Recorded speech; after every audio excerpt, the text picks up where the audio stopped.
এটা হচ্ছে আমাদের গ্রাম পাকদেওরা গ্রামের সকালবেলার বাজার। আমাদের বাসা আমরা আড়ং বলি। তো গাইস অনেকে আমাকে বলছেন আমাদের আড়ংয়ের ভিডিও দেওয়ার জন্য।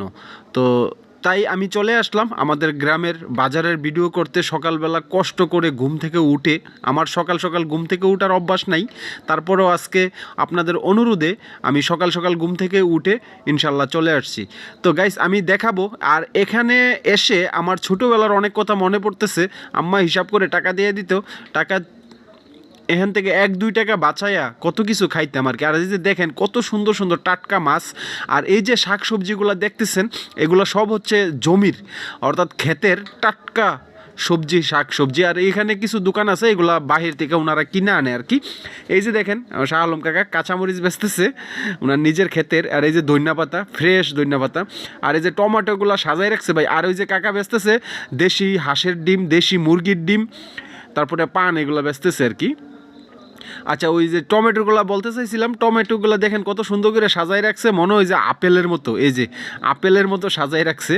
তো আজকে বাজারে এসে আমি একটা জিনিস জানতে পারলাম বা বুঝতে পারলাম, আগে এটা আমার মাথায় ছিল না। আমাদের বাজারটার 4টা গলি, মোট 4টা গলির মধ্যে একটা গলি জমজমাট থাকে সকালবেলা, আর ওই বাকি 3টা গলি আপনার সারাদিনেই জমজমাট থাকে। তো এই হচ্ছে কামাল সরকার, আমাদের বিখ্যাত ইউটিউবার। ওনার কাছ থেকে মাঝে মধ্যে আমি অনেক কিছু শিখি, জানি, বুঝি।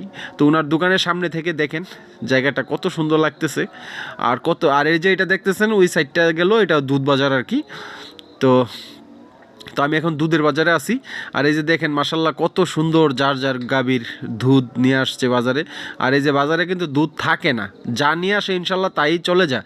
আর আমি মূলত আইছি দুধ নিয়েই। আমার আব্বা আইছিল, আব্বা বালতি দিয়ে আনতে পারে না, তাই আমি আব্বারে বালতি দিয়ে দিতে আইছিলাম আর কি, বালতিটা আগায় দিতে। আর এখন চলে এলাম আমাদের গ্রামের ঐতিহাসিক বেকারি জাহের ভাইয়ের বেকারিতে আছি এখন। আর এই যে জাহের ভাই, তো এখানেই মূলত বাজার করতে আইসা ছোটোবেলা এখান থেকে 1-2 টাকা চুরি করে, বাজারের টাকা আর কি চুরি করে, আপনার এই দোকান থেকে ভাঙাচোরা বিস্কিট খাইতাম। আর 2 টাকাতে উনি এতগুলা দিত, একা খাওয়া যাইতো না।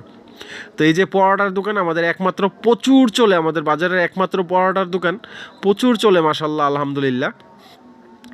তো আমার খুব ভালোই লাগতেছে এই যে আমি আইটা ভিডিও করতেছি, দেখতেছি চারপাশে। আর এই যে কিছু রেডিমেডের দোকান আছে, গার্মেন্টসের দোকান।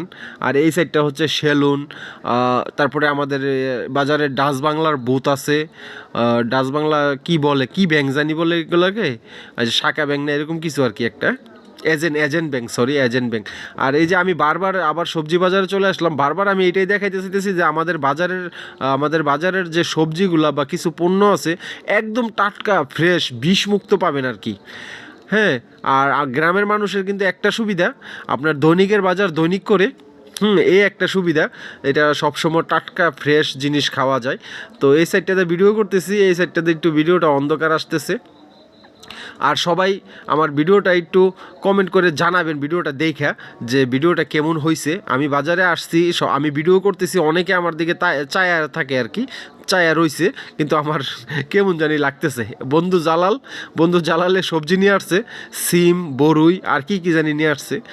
তো এই যে দেখেন আমি এখন আছি আমাদের বাজারের একবারে পশ্চিম পাশে, পশ্চিম পাশে না, পূর্ব পাশে যে মসজিদ আছে, মসজিদ। তো আমাদের গ্রামটি হচ্ছে কুমিল্লা জেলা মুরাদনগর উপজেলা ভাঙ্গরা বাজার থানা, আন্দিগুটি ইউনিয়ন, পাকদেওরা গ্রাম। তো এটা হচ্ছে নবী। তো এই দেখেন ক্যামেরার সামনে আইতে লজ্জা পাইতেছে আমার বন্ধু মানুষ। তো গাইস আজকে অনেক কষ্ট করে, অনেক লজ্জা ভেঙে আইলাম ভিডিও করতে। তো আমি আবারও এই যে আমাদের দুধের বাজারটা দেখাইতেছি, দেখেন মাশাল্লাহ কত দুধ। কিন্তু 1 লিটার অথবা আধা লিটার দুধও কিন্তু রিটার্ন যাবে না, প্রত্যেকটা দুধ চলবে ইনশাল্লাহ। তবে এখন দুধের দামটা একটু কম, কারণ হইতেছে বাজারে পাইকার নাই। এবার এটা হচ্ছে লালন, আমার বন্ধু লালন। তো এই যে দেখেন সব নিজের মানুষ, কাছের মানুষই সবাই ব্যবসা করতেছে। আর এই যে তাপস কাকার দোকান। তো বাজারে আসলে একটা জিনিস হয়, ধরেন যাদেরকে 3-4 দিন ধরে না দেখবেন বাজারে, ইনশাল্লাহ সকালবেলা দেখা হয়ে যাবে। তো গাইস ভিডিওটা কেমন হয়েছে, যারা শেষ পর্যন্ত দেখছেন আপনাদের সবাইকে ধন্যবাদ। আর অবশ্যই কমেন্ট করে জানাবেন। সবাই ভালো থাকবেন, আসসালামু আলাইকুম।